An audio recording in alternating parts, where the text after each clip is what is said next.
What's up? What's happening? That's right. When you hear Zen, that's when you know it's time for DMT. Don't miss this podcast with me, Sam Butler, and of course, this guy with the blue zebra.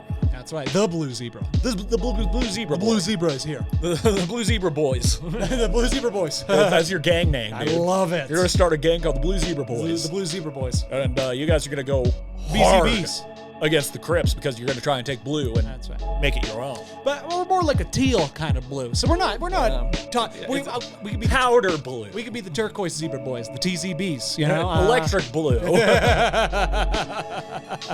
EBZBs. EBZBs. I love it. Yep. Hey, the EBZBs. EBZB. Let's get ready to ride, huh? It's like the EBDBB&B. That's right. Eskimo Brothers Database Bed and Breakfast. That's right. That's right. EBDBB&B. Except we go hard, dude. Yeah. Hard. So hard. So hard. Yeah. Electric blue zebra boys. EBZB. EB. Oh man. Let's get Too much into fun. it. Too much fun. Let's get into it. Welcome to the dance floor, boys. Boom. Almost. That was pretty good. That was close. That was even better than reviews. It was close. It was close. Yeah, buddy. How was your week? I hear you got a story for me. Yeah, no, week was cool. What we do? Well, since recording last Thursday, we saw Marc Maron, which was incredibly exciting. It's so cool. Something I didn't know. Yeah, we're banking this episode early, and we did reviews late. That's right. Yeah, the next 2-3 weeks are a little strange, but then once we get through August, we're back on track. Yeah. But so Maron was great. Something that was unknown to me was that this was Comedy Works Downtown's first show since COVID. So yeah, It was good to be back. I loved it. You know what's hilarious about Comedy Works is like, the comedians, all the big comedians say it's like top 3 in the nation. place, yeah. And if not the best club in the nation. Mm-hmm.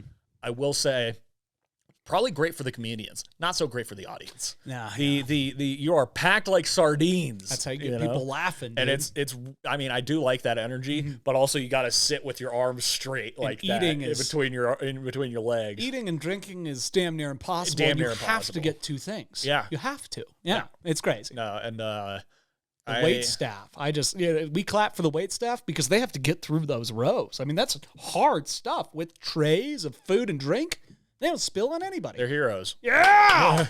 Especially with my Manhattans, dude, because it came in that like martini style, like short glass, and that thing. I'm amazed she didn't spill this whole thing when she was bringing it out, because when I picked it, I was like, oh shit, oh shit, dear. Yeah, no, they do great stuff. Great Manhattans, by the way. Yeah, no, their drinks are. Their margarita was good too. The food was a little. I got cheesy breadsticks, which I love. Okay, but I had some of Lauren's pretzel. Pretzel was cold. Okay. The Jake's fries with chicken tendies were wet. You don't want wet French fries. You don't want that. Otherwise, Comedy Hey, Works. speak for yourself. I love wet fries. I like to soak them in milk. Wet fries are the shit. But otherwise, Comedy Works knocked it out of the park. Great energy. It was Maron. I think he said it was his first, outside of LA show. Yep. Which, thank you for coming to Denver. Amazing. One of the best of all time. The GOATs.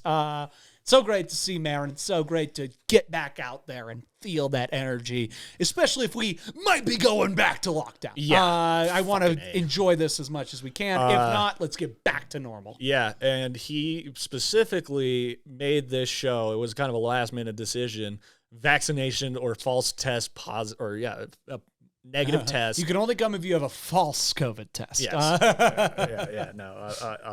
Negative COVID test. You're right. I'm correct now. You are. But I love it too because he even commented on it in his material. He's just like, "Oh, who the fuck gets to decide if we get to go to a show or not?"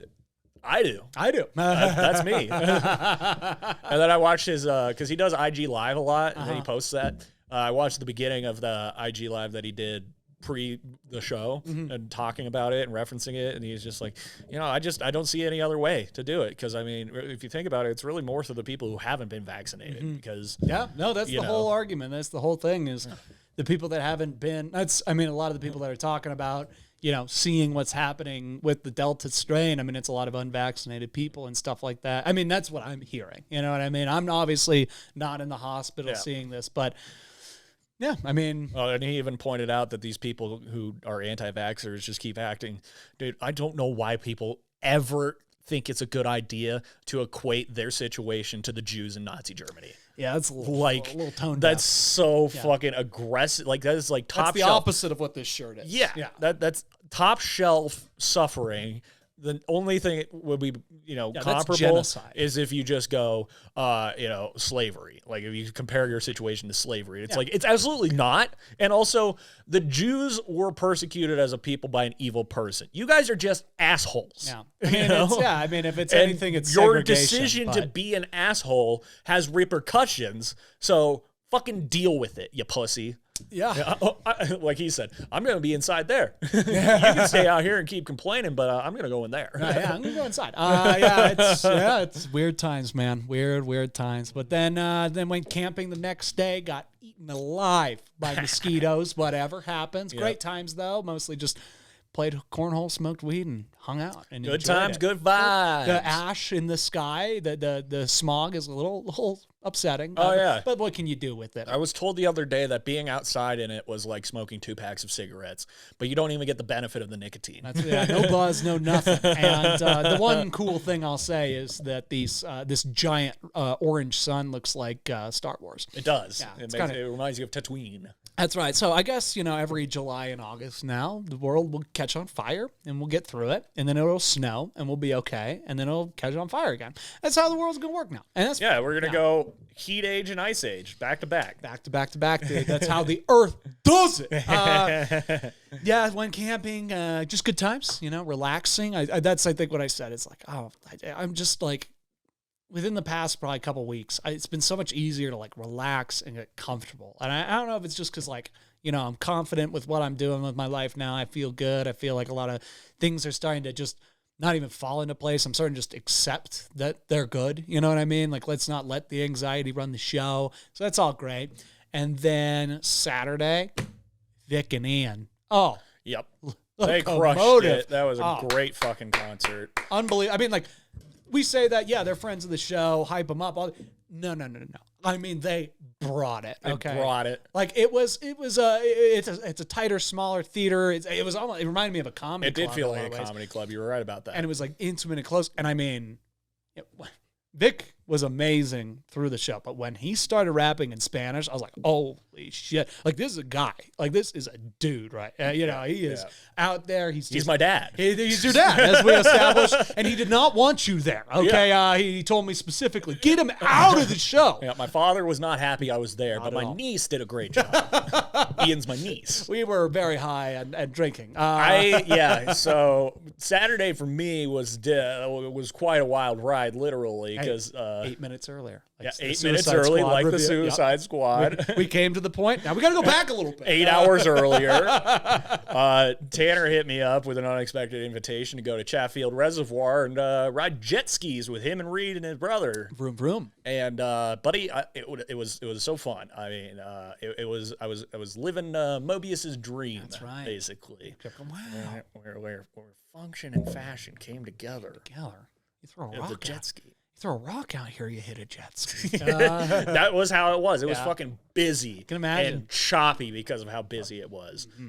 But no, the last time I rode jet skis was in Lake Powell when I was like 9 or 10, and with an adult assistance. But it's like riding a bike. You pretty much never forget. Mm-hmm. And dude, I was ripping that jet ski, and it was super fun.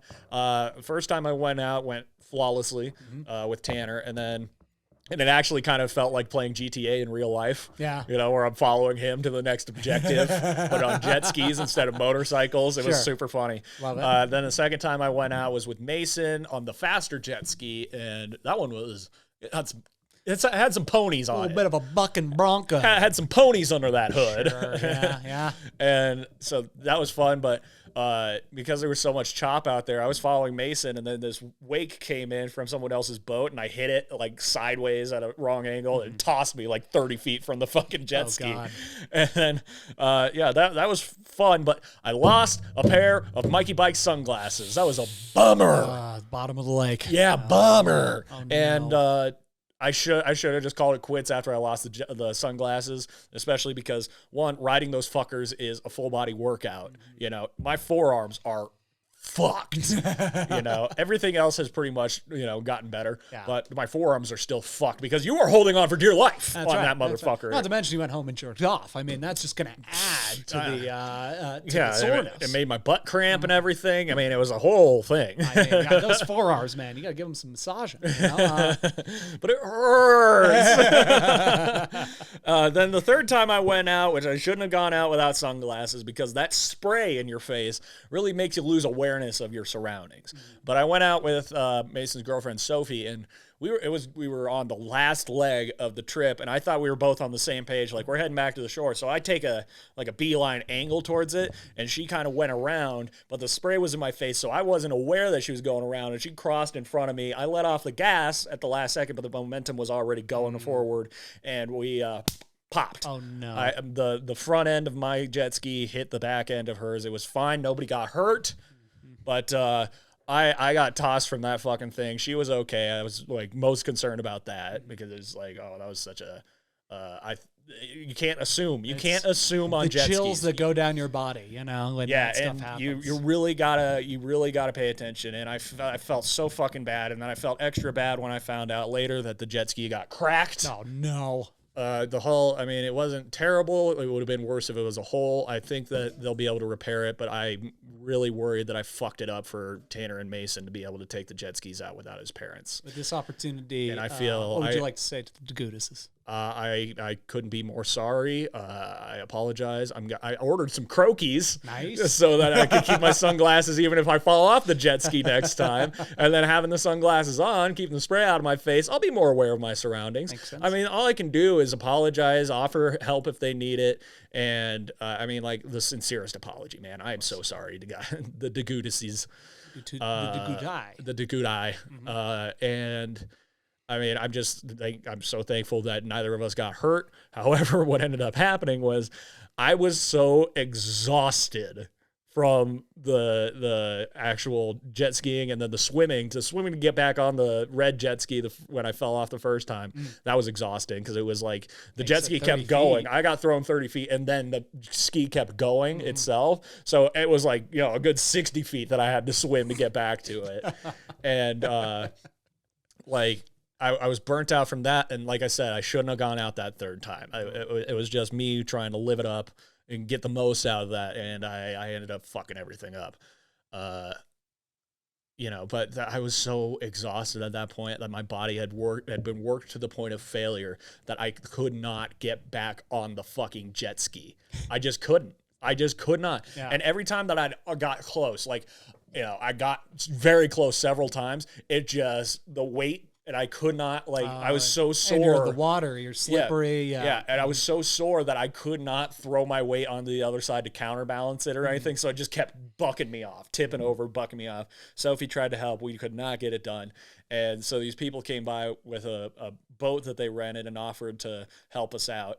And I've never felt more humiliated in my life because I was so tired. But before that, I was so tired to the point that I'm in the lake. My body is just burnt to shit.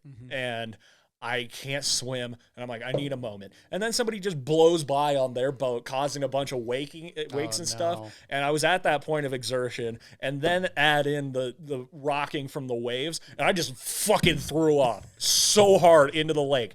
And I learned, because I was trying to save face. Because when you were first telling me this, when we went to the theater, and we were talking about it, I was like, oh, what if he threw up from this? And then immediately after I thought that, you're like, and I just threw up all over the place. Exactly. And I was trying to save face so that Sophie didn't have to see this disgusting display of this poor burnt out man. in the water throwing up. So I tried to like go under the surface and throw up into the water, but the water fills your mouth, and I threw up, and then it pushed the bag in, and I threw up again, and it just kept like, puke begetting puke, No. Like, it was Somebody needs bad. to animate this. It was bad, dude. I was just like, oh God. So much pain. That's exactly how I felt. And then the following, even the night, I was just so sore. Sunday, I was You were fucked. fatigued when I saw you at the theater. Oh, dude, I was exhausted. Yeah, because, Which also, I want to make it clear, Vic fucking Slade, when Ian got up there, Ian got up and he spilled his heart out up on stage. He did Olive Screen Door. Oh, It was great. great. I mean, again, these dudes are dudes. Like, they're great on the podcast, amazing people. They're men, but they're also dudes. dudes. They're Okay? dudes. Like, they should get paid to do this. A lot of money to Yeah. do this. Yeah. But cut back They're to great. me getting pulled onto the boat. The buckle on the life preserver kept getting caught on the edge of the boat, so I could not get pulled up. So I jumped off, unbuckled it, and then it had to have me pull on. And I get up there, and then my gut hangs on the edge of the boat, and I'm so tired I had to like fucking fish flop onto this boat. Like a 7-year-old trying to get out of the pool. You know? Like that kind of like roll. Yeah, because I was actively trying not to pass out too. I was that exhausted. I get it. And so they couldn't take me all the way to the shore because they got a bigger boat and they had to get it back too. So they dropped me like 100 feet out, and so I had to like kind of side swim all the way to the shore. Yeah. And that added to the exertion. I got on the shore, and I had to just, like, from swallowing all that lake water and all that exertion, I had to throw up again in the bush, and it was like bad puke. Like it from, I don't know what's in that lake, but I swallowed so much of the water that I was throwing up, and it was like black. Oh no. Yeah. Ew. Yeah. Okay. And it tasted horrible too. It tasted like It actually it tasted great. It tasted like poison, honestly. It sounds like it. Yeah. And I only had 3 beers. Sure. So it wasn't like I was just being a dumb drunk dickhead on a jet ski or anything. yeah. Like I said, I should have had glasses. There's this so many happens. woulda, coulda, shouldas. People throw about up it. after workouts that are super exhausting. Yeah. Like, of course. Well, I mean, well, and I'm thinking in that water. It took me back to a level of stress that on my body that we've only experienced at Matt McChesney and Red Rocks. You know, that's how bad it was for me. Right. But also for like the past 3 years, I haven't done dick all about keeping in shape. So if there's any sort of wake up call to get my fat ass in shape, it's that. So I could ride jet skis more. Ride some jet skis, and dude. be able to climb the fuck back on the fucking thing. Yeah, take power. You know, I got to lose some weight so that my fucking belly doesn't get stuck on a boat trying to get onto it. And, all of it was a wake-up call. I mean, you live and you learn. I just feel so fucking goddamn terrible that I cracked the hull. I really hope that, because I was looking into how to fix fiberglass, and it looks like it's pretty simple and not very expensive. So I hope that they can do that, and I hope that I didn't ruin it for Tanner and Mason. Fingers crossed. Yeah, fingers crossed. Like, I had One a great silver time. lining. It was such an unexpected, delightful thing. It was very gracious of them to have me out there, and I could not be more sorry that I fucked it up, But I also paid the price. I mean, yeah, no. My body was fucked. I threw my threw up entire poison. soul. Yeah. And so it's like I got instant karma for it. You got one hell of a story, too, out of this. So I was fucked. And then Reed wanted to go to the show with me, so we were like, yeah, sure. Go home, shower, and everything. I go pick him up. I go meet you guys downtown, and we park in. We're looking for parking, but there was a fucking Rockies game that night. Always. So streets are crowded. Parking lots are full everywhere. I was hoping to get something like on the north end of like 22nd or something like that in the neighborhood area. You'd hope. Nowhere close to the theater. So, I called you. You tell me the place where you parked, and it was actually the perfect place. I parked. And then we start walking, and we get outside of the parking lot. I'm like, oh shit, I didn't even fucking pay. So I go back, and then you find out you have to pay online. Oh well, fuck you. God damn it. Contactless. So we start walking back, and we get to the line and everything. And Reed buys his ticket. I scan mine. They do the metal detector thing. I'm like, I go into the front door, and I'm like, where's Jack and Cody. Where's Jack and Cody? So I call you and you're like, yeah, we got all the way there. And then we realized I forgot to pay. So we went back. And then you get all the way back there and you find out that you have to pay online. And it was like we were ships passing in the night. We probably walked past each other on like the opposite side of the road or something. Oh, absolutely. I am almost sure of it. Yeah. Again, you live and you learn, right? You live and you learn. But yeah, then yesterday we saw Suicide Squad. The Suicide Squad. Shit, the definitive Suicide Squad. I know that's a treasonous thing that I just said there. The Suicide Squad, phenomenal. You know, you guys will have heard it by Tuesday. You'll love it. And I don't know. Yesterday was what it was. It was a day where I worked and I wrote, and I think that's all. And then I started watching Succession with my mom, which after the first episode. How is it? I love it. Yeah? It's very good. That's Adam McKay, right? Yeah, I love this Adam McKay, like, take it on American greed. I just like he really does a good job with it. Well, and you know what I noticed was like the other guys was his jumping on point to it, because like the entire ending credits with all the statistics of how fucked over we're getting by Wall Street people. Yeah, you can tell he has a bone to pick. Yeah, and then he went and made The Big Short, and then he made Vice, and then he made Succession. He's got Succession, yeah. So all good stuff. Today, as I texted you, is it sort of like a show? Because I know it's like it's not about the family that owns Fox, but it's like based. I was on gonna them say and it's the like Trump family. Yeah, it's like the combination of the Trumps and starts with them. Murdoch. Rupert Murdoch. Right. That's right. Mm-hmm. Yeah. You know, and it's got great cast. Brian Cox. The Wolverine! Oh, damn it. you jinxed yourself.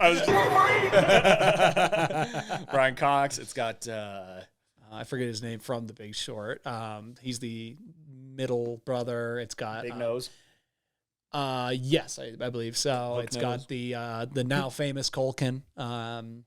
Oh yeah, Kieran Culkin. Yeah, Kieran and Kieran Culkin. Yeah, it's so far. I mean, I've only watched one episode, so but so I'll check far, it out. So it's good. on HBO, right? HBO. And then today I also kind of want to check out Billions with Paul Giamatti and Damian Lewis. Yeah. Steve McQueen. He looked just like Steve McQueen in that crazy. wig. It was great. Like I showed it to my dad, and he's like, "Oh man, he's got it down. Like he has that whole like sharp lines around his mouth that Steve McQueen had. It's perfect." Yeah. Jeremy Strong. Yes. Okay, that makes sense. That's the guy's name. But so then today, Speaking of things I watched Freaky. Because I was really resisting the urge of watching The Suicide Squad on HBO because we had to wait till Sunday to see it. And I got on there and I'm like, oh yeah, they put Freaky on here. And Vince Vaughn, he killed it. I mean, him playing a little girl in a serial killer's body was pretty great. And it was a fun, violent time. Yeah, it was a good movie. It played with the slasher film tropes in a great way. And I really don't think there's going to be a sequel. Gotta throw it on the list. And then today was I went to the gym and we were, One sec before you get into this story. I also watched Punisher Warzone. Oh, nice. I like that movie a lot. That's awesome. And it played like how a Punisher comic book read. I've only read one comic book. It was a weird one where like the Punisher gets all his skin burned off, so he has to get skin grafts, but it's from a black guy, so he becomes black basically. He does a reverse Michael Jackson. Interesting. It's a very strange comic book story, but like how it felt, how it was shot, animated, fucking goddamn. What's the actor's name? He's in The Wire. I'll just look him up. I have IMDb right in front of my fucking face. Dummy. You dumb dummy. Punisher. Warzone. Ray Stevenson did a great job. Oh, yeah. And because I remember listening to How Did This Get Made, where they had the director Lexi Alexander on with Patton Oswalt, and Patton Oswalt just gushed at how accurate from the Warzone comic arc to the movie it was. Nice. Okay. Dominic West is who I'm thinking of. He played Jigsaw, and he gets his face fucked up. Geez. Worse than the one in the Netflix show. Oh, damn. Yeah. He gets thrown into like a glassworks factory, and then the Punisher turns on a machine. He just gets all these glass bottles just smashed and ground into his face. And when they repair him and everything, he looks fucked up. But they did a great job with it. Yeah. And then his brother, Looney Bin Jim. Nice. Loopy And Jim. Wayne Knight played a great microchip. That was great. Nice. Yeah. Julie Benz. She's an actress who was in that and Rambo the same year. And then the next year, because she was Dexter's girlfriend in that show. And then John Lithgow kills her. Yeah. Straight up kills her. Damn. I was like, whoa. that sequence in that show, that season's the best season. I think it's season 3 or 4. No, 4. Yeah, it's 4. Because that's when the show started taking a downward turn, was after season 4. But John Lithgow was the best villain in that season. And when Dexter finds out that he killed her before he killed him, yeah, that was a shocker. I was like, is this a dream? Is this a dream right now? Yeah, right. You're orphaned these kids. You know, and no, it was pretty rough. Yeah. But no, Punisher Warzone, recommend it. Highly recommend it. Nice, So tell us your story, Jack. You were at the gym this morning. Oh, yeah, I mean, I was at the gym and I just see this guy. He's wearing a tank and it says content creator on the back, and that automatically makes me go, fuck that person, big time. OnlyFans content creator. Well, then he turns around and the tank is an OnlyFans thing. So I'm like, this fucking guy is like, he's advertising that he has an OnlyFans. He's I have to advertising assume. that he jerks off on camera for money. Yeah, at the gym. And like, yeah, he's clearly a person that takes steroids. Other than that, I mean, Well, then I bet his OnlyFans cost $4.99 because I'm sure. I mean, you can't charge it if you got testosterone nuts. yeah. And then I end up, after I texted you about that, I like 10 minutes later go to the bathroom and I'm next to him at the urinals and he just like casually lets out the most kind of, you Whoopee know, cushion-esque fart. Yeah. That's what you said. just very bizarre. Yeah. Those always make me laugh whenever somebody gets to a urinal and then they just rip a big old fart. Yeah, and Like- like, what are you supposed to do? You know what I mean? You're just standing there like, I could laugh. I want to laugh. I need to laugh at this, and I can't. Nice. Yeah, good stuff, man. Good shit. Wish I could get one of those out right now. Yeah, no. So that was weird, and then yeah, we've landed back here. Yeah. Yeah. And that was just like the funniest thing to wake up to was you texting me about that. Yeah, I was like, I can't forget that this happened. Like this is good. You see a lot at the gym, and I've started going to corporate gym, as I call them now, corporate gym again. Which you know, it's nice to be back, I guess. But, What, 24? No, I'm going to Vasa now, but it's it's interesting to just see the masses of people, the many different. Taking up all the goddamn machines that I Individuals. want to use, of course. Oh, I make a big stink when I'm waiting for a machine now. I don't give a fuck if you're sitting there on your phone and like, oh, I gotta get my rest between sits. No, you don't. We gotta keep this thing moving. Okay, people. Yeah, you get 30 people to have 60 lives, seconds and then you fuck off. and especially like, you know, it's not a matter of, oh, you don't go to the gym a lot, therefore I get priority. No, like, you don't go to the gym a lot, you don't understand the etiquette of this. Okay, move. People need this. People have days. They have things they need to do, especially if they have like a disciplined routine. We have shit we got to do to get it done. We'll do it in 2 minutes. I'll get it done in 2 minutes, and it's all yours. But if you sit there and you get mad at me for waiting for you on this stupid thing, when like there's no other way I could do that exercise without the thing that you're using, and you're like, oh, you're being so rude. I'm not being rude, okay? I'm waiting my turn. Break. I'm not making like a scene. I'm not like, hey, are you gonna be? I'm just like waiting. I'm standing there, like obviously a little agitated, but you know, nothing that would warrant somebody to get upset with me. And, well, I mean, I guess I'm pretty upset with them, and that's pretty obvious, so how could they not get upset? But it doesn't matter. Jack, I really want you to go up to somebody who's just stalling on a machine and just go, Give me that. I will next time. Give me that. Give me that. Give me that. And it's like these like high school couples that are just like flirting and not doing things for 10 minutes. And I'm like, hey, you lose your membership. That's my policy. At my gym, you do that shit, you lose your membership. You're gone. Jack used to start a gym, call it Average Globos. You know? I might do it. I might have to at this point. At Globo Gym, we're better than you, and we know it. Sign up now. Sign up now. Yeah, no, that was the week, bro. Yeah. Yeah. All right. Well, that's pretty good because now we can transition into the segments because Sammy's soapbox and Jack's picks align this week. Yeah. Well, Because Jack, I watched the Bachelorette finale. I just skipped right over all the episodes because you gave me the recap, and I'm like, I don't need to see the rundown. this. Yeah, no, that's hours and hours. And I of skipped nonsense. right to the finale, Jack, and I am fucking livid. Tell me all about it, Jack. First of all, I never thought that ever in my entire life I would be talking to my sister about the Bachelorette with heated opinions. Of course. And Jack, I'm most pissed at you for getting me this invested in a show that I fucking hate, and I fucking hate Katie. And Jack, Jack, you already know who she picked just by how I'm pissed. Yeah. She picked fat face fuckboy Blake. Of course she did. Hey, and Katie, everything I've said about you on this show, I take it all back. Firmly, don't ever try and reach out to me. And I mean, like, Justin, he was probably the most level-headed guy. He stuck it out. He played the game well. He gave the most valiant effort. Greg fucked his entire shit up. Michael just had to be a good dad. All right? But this motherfucker, Blake, that was so unforgivable. Tell me about this. But, Jack, this is what I love about her picking Blake. Is that it completely fucked him over for being the next Bachelor. And that's what he wanted. That's why he wanted that more than anything was to be the next Bachelor. And he got fucked. Yep. So way to go, Katie, but also fuck you, Katie. Yeah. Dude, I was just getting madder and madder and madder as the show fucking went, dude. I mean, I still could. I mean, okay.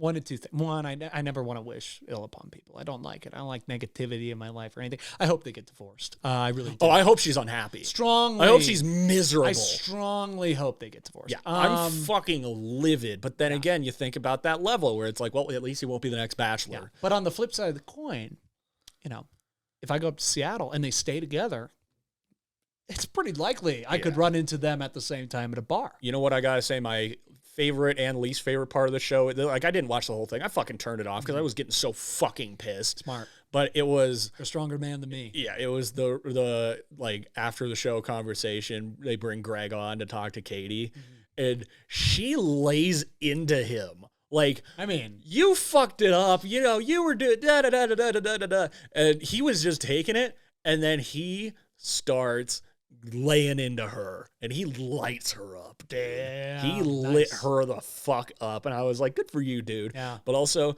because he was so emotional, he had like the worst vocal fry.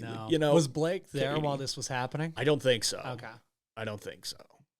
I think it was just those two getting to just hash it out themselves. Nice. But like the attitude she came out with was like so like I was like I would like blow up on her. Yeah. But Greg kept a level head, but he laid into her. And it was like Jack, you're gonna watch it. Oh, absolutely. But you got to see it just for that part alone because she deserved to get lit up. Nice. Good. So yeah, I just They did it to us just to make us upset, and here we are, upset, enraged, and I don't know who to be mad at, Katie or you. Probably you. Probably me, but let's be mad at Katie. It's more fun that way. Yeah, I think I hope the world is reacting negatively to this. It typically does. I've noticed that the trends. Well, that was the thing was with Michael and Greg leaving. Either choice, she's settling. Yeah, totally. She didn't really want to be with Blake, and she didn't. You know why I know they're going to get divorced? No, dude. Is because Blake's going to watch the season back, or he has, and he's like, "Yeah, no." Hopefully, she broke her rule, Jack. She said, "I love you" to Blake before she broke up with Justin. Ugh. This bitch. That's slimy. That's bad. That made me want to flip all the tables down here. I was table flipping mad. Yeah. The whole fucking episode. I couldn't have been more upset with how fucking poorly that ended. Yep. Katie's the worst bachelorette. Katie's the worst bachelorette. Katie's the worst bachelorette. And I think really what fed into it too was the two hosts. Oh yeah, they really were just buttering her up. They love it. And I was just like, oh god. I mean, like, at least Chris was a charismatic scumbag with his manipulation of the game. Yeah, that he created the game. He knew how to play it. Yeah, but he knew how to be charismatic while also like twisting the knife. Yep. It was like, god damn it. And the girls, I was just like, they gave off like mean high school girl vibes. Yeah, they did. I mean, it was definitely. But yeah, when Katie, oh god, no, and she didn't say I love you. I think I fucking love you. Oh jeez. nice. Because he said, I fucking love you before that. And I was just like, Of course he did. I mean, this is a week after he said, I don't think I can get, I think I can get there, but I'm not there yet. And then all this emotional stuff happens, and then they're there. You know what I mean? It's just like the most conjured bullshit. Like, nobody watching this is buying into their little game. like I said, I'm so fucking livid about it. Yeah.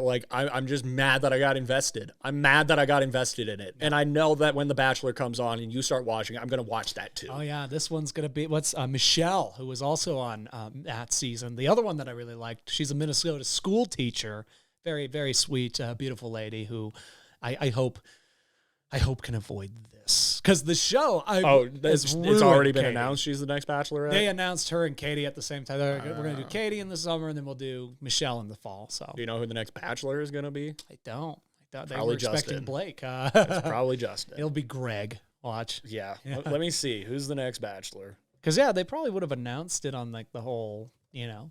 Oh, they probably did, and I No. tapped out. Get out of there, man. You don't need to be a part of it. Who will be the next Bachelor in 2022? Mm.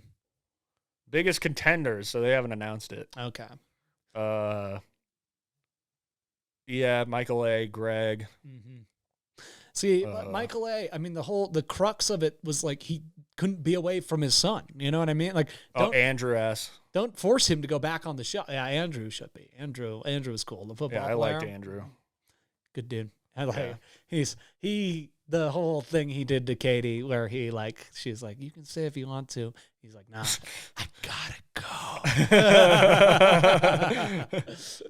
I gotta go. That was Andrew. Which good. Katie deserved all of the times she got dumped on that show. Yeah. Yeah. After seeing all this. Well, once she implemented that no jerk-off rule, dude, it was just like, what are you? Yeah. Are you sex positive, or are you just fucking around with these guys? He's just a mean person. And I loved how Blake was the one to get most upset about it. It's like, dude, I got a nut, or else I'm gonna lose it. Big dumb ape with his fucking fat face and chin strap fucking beard with a goatee. Dude, I hate every molecule of Blake. I mean, he's like the worst person ever. Yeah, I mean, he really is. He really is. He fucking weaseled his way into the fucking show. I mean, Blake, after the drama with Thomas and the drama with who was the other guy who got kicked off for being fake? Thomas and Cody. Cody, yeah. Yeah, no. I would describe Blake best as a combination. It's like if a bag of shit and a cum dumpster had a baby. It's Blake. Yeah.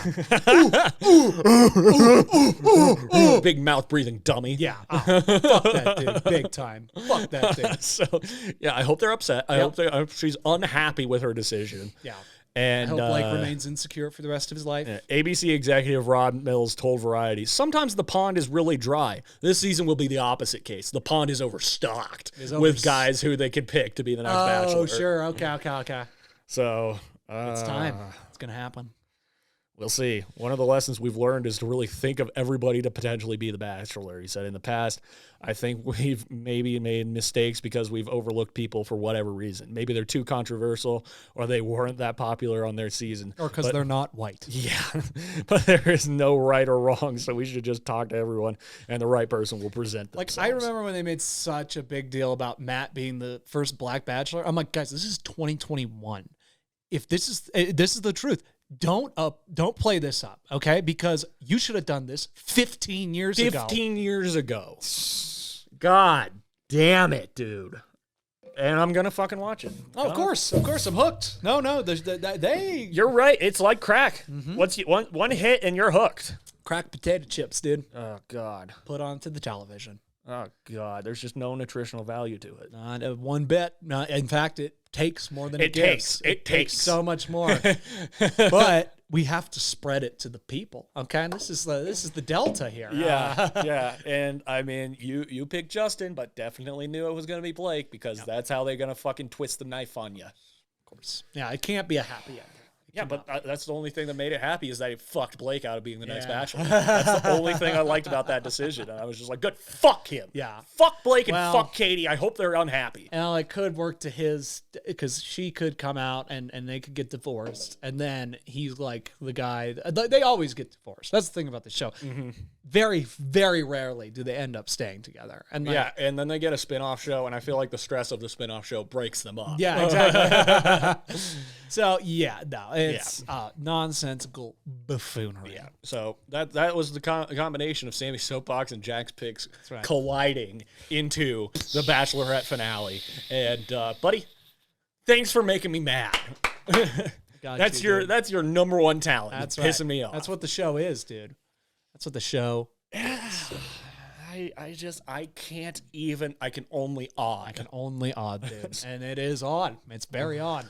Oh, Very odd. yeah, Jesus Christ. Oh man, want to read a script? Let's read a script. Get the mind off. So yeah, for those that didn't hear it last week, we've gone in, looked at some of our older work. We've been at this writing thing for a while now, and Good 6 years. sometimes it's great, and sometimes here's what we'll say: it's getting better. It's amateur at best. Yeah, exactly. So we went and we found boxes of old scripts, and we're just going back through. We're giving them a life of their own. These things will probably never be shot or made. These are very amateur. So like They exist. this is a look in the past. This is not what we're doing now. But we want to give you guys a taste of how far we've come. Indeed. So Sammy B. Introducing the segment called The Box. Oh, what's in the box? What's in the fucking box? So All right. on this one, I can read narration, and I'll be Chris. Okay. Yep. All right. On your time. Fade out. Fuck! Why did I do it again? You did it again. God damn it. I'm Sam Butler, and I will be reading the part of Nick. I'm Jack Anderson, and I will be reading the part of Chris and the narration. Fade in.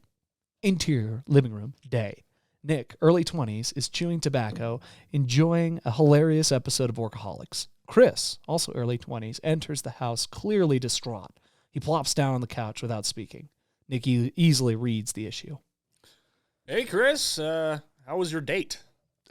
It started great. We were having a nice conversation, enjoying the sushi place I showed you. Oh, man. Top-notch California rolls. Exactly. I mean, there were some lulls in the conversation, but what can you do? It's the first date. No doubt. No doubt. It's only natural. Well, she gets this phone call, and I let her answer. I mean, I'm not an uptight Nazi or anything. It kind of bugged me, but whatever. It's not like we're a thing. Then she asked me if she can come hang out with us. Did you say yes? Yeah, I didn't really know what else to do. Oh, nice. So we're in the potential grounds for a three-way? Yeah, wait, what? No. They just proceeded to talk and act like I wasn't even there. Nick lowers and begins to shake his head. My friend, you know why you failed? I really don't know, man. I thought we were having a really great time. It's because you showed no testicular brass. What the fuck does that even mean? It means you presented no drive to be the dominant alpha she seeks. It means she could sense your flaccid penis from 100 miles away.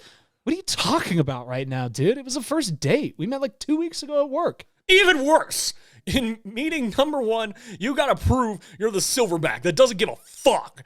Actually, that's all you gotta give. You're a fucking moron. Dude, you gotta grab her by the pussy. Even our own president supports that statement. Shit, he trademarked that. Follow our new national slogan. Would you fuck off, dude? I'm already in a bad mood, and you're just continually pissing me off. Chris turns back to the TV. Nick sees he has pushed too far. Hey, man, I get it. That's a bitch move, but you really like this girl, right? Yeah, she's really cool. She clearly doesn't see that in me. No, definitely not. Oh, thanks. Not right now. Here's how you show her your affection and dominance. You follow her from work, and you find out her every routine. You time it perfectly and catch her at her most vulnerable. You ask, no, tell her you're going on a second date. And if not, you will destroy the thing she loves most in her day. This may be a dog, stuffed animal, favorite coffee barista. I don't know. There's a lot of options. She sees your commitment, knowledge, and power, and she's bound to fall for you. Chris is sitting in his seat, absolutely disturbed. You're telling me to stalk and threaten this woman? You're using some very broad terms there, my friend. Chris shakes this off in disgust and begins watching the show again. Nick sits on the edge of his seat, eagerly awaiting Chris's response. So? No! Fade out. Jesus Christ, what the fuck was that? So that was clearly a 2016, 2017. Oh my God, dude. Oh my God. Again, we don't read these really at all before we read them again. Like read them out loud. It's kind of the fun of the exercise. There was some stuff, man. There was some things. Who are these guys? No, not right now. Here's how you show your affection and dominance. You follow her from work, and you find out her every routine. What the fuck were we thinking? Excuse me? Like, these are always a surprise. They're fun. Always. And now they exist in the world, on the internet. People can hear them. Oh my God. Yeah. That Probably is, never see them. That is so fucking funny, dude. Yeah, We wrote some stories. We did. We had some good times, though. Oh, man. We've gotten a lot better. It means she could sense your flaccid penis from 100 miles away. Good Lord, Need dude. more testicular brass. Oh, my God. Testicular brass. What does that even mean? We do like to play with the whole alpha male thing. We were ahead of the curve on that one. That's right. I mean, Oh my God. it is maybe the aspect of humanity that should be mocked the most is the alpha male, I think. We need leaders. We don't need any more of these guys. But yeah. That was the box. That was the box. Oh, what's in the box? What's in the fucking box? Testicular brass. Yeah, testicular brass and stocking. Some very broad terms you're using there, my friend. I like how he gets counter mad. He's like, I'll counter like, It's whoa. like, hey man, I've been stalking people for years, and we don't call it that. In fact, that's insulting to That's actual offensive. stalkers. That's offensive to stalkers. Which we don't call ourselves anymore. Oh my God. Hey, we have fun, dude. All right, should we take it on down to the interview? Let's take it on down. Let's get quick. Yeah, let's do it. It's my turn, eh? Okay.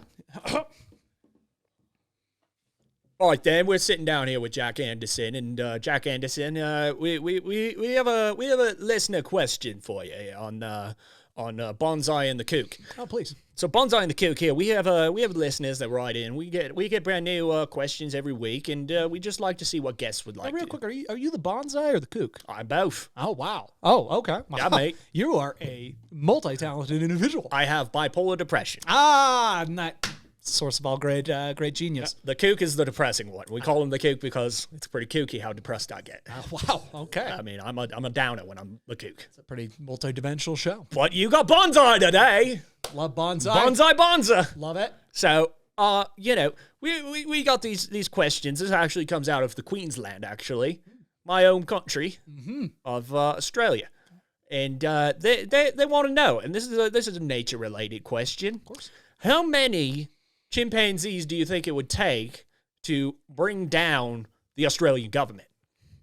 Chimpanzees to take down the Australian government. Well, this is actually one I was talking to a friend about this. They wanted me to clarify. These aren't like hyper intelligent chimpanzees. They're just regular chimps. This isn't Dawn of the Planet of the Apes. Listen, man, I fully understand the realities of life. Okay, this is not a movie. I understand. I know that if the chimps are going to do it, they're ready to go. Right.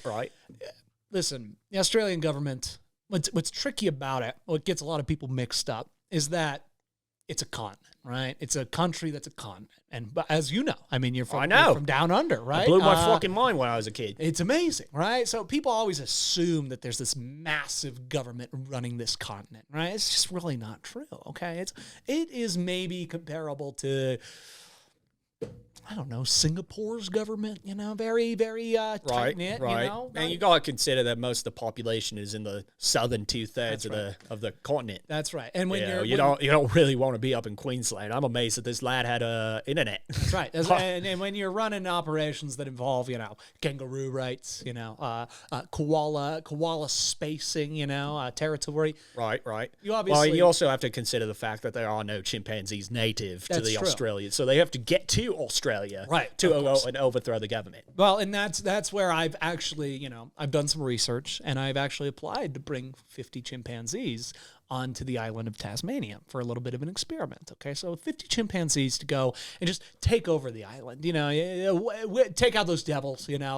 Conquer the land. Really, and mostly populate. I mean, we are going to promote. What got you sex. into the chimp business? Well, they just seem so easy to understand. You know what I mean? They're like humans, but without any of the baggage, and the way that they, throw their feces and attack each other in such violent, unnecessary ways. I mean, it just reminds me so much of myself that I just became connected to them like Jane Goodall. We've actually talked about this. The throwing of the feces is something that her and I both, I mean, I'm not going to say we're experts at, but I'm better.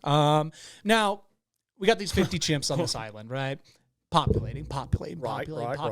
Now, if we apply... So it started with 50, and now it's... What are the numbers at now? If we apply the same logic to the massive population boosts of human beings in the past, really 100 years, I think we can get up to 10 billion chimps on this island. Now, what is important about that is that there will be so many chimpanzees on the island of Tasmania that they will create a natural simian bridge. Simian bridge? Between the island of Tasmania and Australia, right? Fucking crikey. So we got 10 billion chimpanzees on this island, right? I mean, probably at least 3 bill are going to have to be in the ocean creating the bridge, right? Very sad. Lots of chimpanzees. 3 billion chimpanzees? Just creating the bridge. My God. Now, we've got 7 billion chimpanzees running into the Queensland. Okay, Sydney, Australia. Singapore on the brain because we have tested this Hugh Jackman. on Singapore. Hugh Jackman. Chris, the Hemsworths. You think that Jackman and the Hemsworths would make it? I would hope that we could enslave them as pets. Enslave them as, their... I would like to keep all the actors. Margot Robbie. I would love to keep Margot alive, but if she resists, the chimps are going to do what the chimps are going to do, right? Now, that being said, 7 billion chimps easily going to take Australia, right? We're not accounting for the bonobo uprising, okay? Now, the bonobos, what's interesting... I thought the bonobos were the nice ones. They are. But... as we know from superhero movies, sometimes the nice guys got to get a little mean. Right. Now, this is what... Joker. The Joker, yes. I mean, all this different... All he wanted to do was be a clown. And he turned into shooting Robert De Niro in the face. That's kind of what's going to happen here, because the bonobos, of course, are going to have to deal with the size advantage of the chimpanzees. Right. I mean, this is we're talking 7 billion chimps here. We're talking the entire population of humans on the planet, all isolated onto the island of Australia, right? Or on the continent. They'd be climbing over each other. You throw a rock and you hit a chimp. That's the beauty. Is the bonobos, it's or the chimps rather, it's patriarchy, right? Males are in charge. It's too alphas and chaos, right? We still got the 3 billion creating the bridge between Tasmania because they still like going home. They still like seeing where they're from. Right. The bonobos are the matriarchy. So they can come in and just with ease get these chimps outsmarted, get them back onto the island of Tasmania. Now we got 7 billion chimps back on there. They go to war with each other, destroy themselves. The bonobos repopulate Australia and create the most peaceful society on the planet. Fucking crikey, mate. We've tried this in Singapore. It works. Right. Okay. Now, I see what you mean. I'm picking up what you're putting down. Does that make sense? I'm picking up what you're putting down, mate. All this chimp talk got me wondering. One more question. So, chimpanzees are our nearest genetic relatives, right? Correct. We're only separated by like 16 genes, something like that. 98% chromosomes or something like that. Yeah, it's like 16 chromosomes different. Something along those lines. That makes me wonder, are there any like serial killer chimps? serial killer chimps. Yeah. Most of them. Like living in isolation outside of the group, and then they just stalk other chimps, and they hunt them down, and then they kill them and make trophies out of their body. Yeah. And they live in some hovel, all there are serial killer chimps out there. Yeah, you're talking about Boo Boo Macabre. He's the Ted Bundy of chimpanzees. Okay, Wow, this guy. that's high praise. Yeah, Boo Boo Macabre is infamy. What all the other serial killer chimps, which there are a lot out there, more than you could probably imagine. But they kind of do their own thing. Boo Boo Macabre, this guy gets out there and he just goes wild. He has no regard for the law of the jungle. He has no regard for, authority or anything like that. Quite frankly, Antisocial behavior. he's more dangerous than the most dangerous human being on the planet. He's got mum issues, dad issues. Yeah, and he is definitely in the Stone Age. Oh, shit. He makes weapons. Tools? Oh, more than tools. Yeah. So, like, actual weapons? Oh, yeah. That's wild. Well, and that's wild stuff, mate. And simian sex toys. But, I that's had no just idea for about him. Boo Boo Macabre. I thought I was throwing out a hypothetical there. It's worth a Google. Wow, you really just dropped the knowledge here on Bonsai and the Kook. I do know all about the chimps. And that's why we love having you on, mate. Anytime you want. Of course, I'm happy to be here. So that was today's episode of Boo Boo and the Macabre. Or wait. See, he got in my head, guys. He got in my head. It's Bonsai and the Kook. Yes. It should be called Boo Boo and the Macabre. It should be. I think we might have a name change. Yeah. Boo Boo and the Macabre. Boo Boo and the Macabre. Hey. I love that. We love having Jack Anderson on, and otherwise keep it crocky, mates. Love you guys. I mean, I was just gonna say take it sleazy. I was. I have to switch back to Sammy. Of B. course, you got to go back. I sign off every podcast the same way. That's true. Yeah. Okay, that's fair. Because I mean, it is your catchphrase. I love you guys. It's funny that it's your catchphrase, but it's also goodbye. I love you guys. It's your aloha. Basically. I'm messing with you guys. All right, I think that does it here at Boo Boo and the Macabre. Yeah, I love it. Now, of course, it's DMT. Don't miss this podcast. We're here every week. This is a shorter episode. We're banking this episode. It'll be out on Friday, a regular scheduled programming. But Jack's going to be out of town. Yeah, I'm going to miss you guys. For the next couple weeks. So next week, look forward to a special guest host who I have yet to decide who it's going to be. It's going to be interesting. It's going to be great. We're going to have to vet some people. Sure. Yeah. Get the interviews going. Just vetting. Yeah. Just vetting it up. If they don't know who Boo Boo Macabre is, they can't be on. Boo Boo Macabre. Hey, have you guys heard of Boo Boo Macabre? And hey, what's your opinion on Boo Boo Macabre? He's probably the most notorious chimp serial killer. You're on next week. Let's go. I mean, the chimp detectives were having a hard time with this They one. were, man. It was a problem.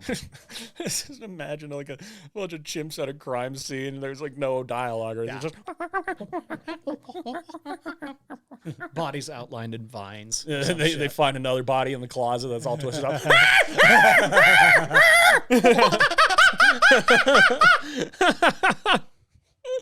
And that is how Boo Boo Macabre leaves his crime scenes. He leaves them messy. He's, they're going to make a documentary on Netflix about him. He skins the chimps. Chimp skinning. Yikes. Big yikes. Ooh. And otherwise, go follow us. DMT Studios on YouTube's where all the videos will be and more stuff to come. Email us at dmtpcast@gmail.com. Follow us on Instagram at dmtpcast. I'm Sammy B _DMT. He's Silverback Sasquatch 1152. 62. My bad. That's close, but yeah. And, of course, Best Worst Cantina. Keep supporting them. Keep supporting Gary, Vic, and Ian, all those guys. Giancarlo, all those people. All the amazing. And get that merch. Minds. Get the hot merch. Mm-hmm. Get that DMT tracksuit. Yeah, get the DMT tracksuit. Get the DMT hats. Get the locomotive shirts. Get the screen door shirts. Get all the good stuff. I love it. And otherwise, I gotta say, take it sleazy, Mayor McCheesy. Love you guys.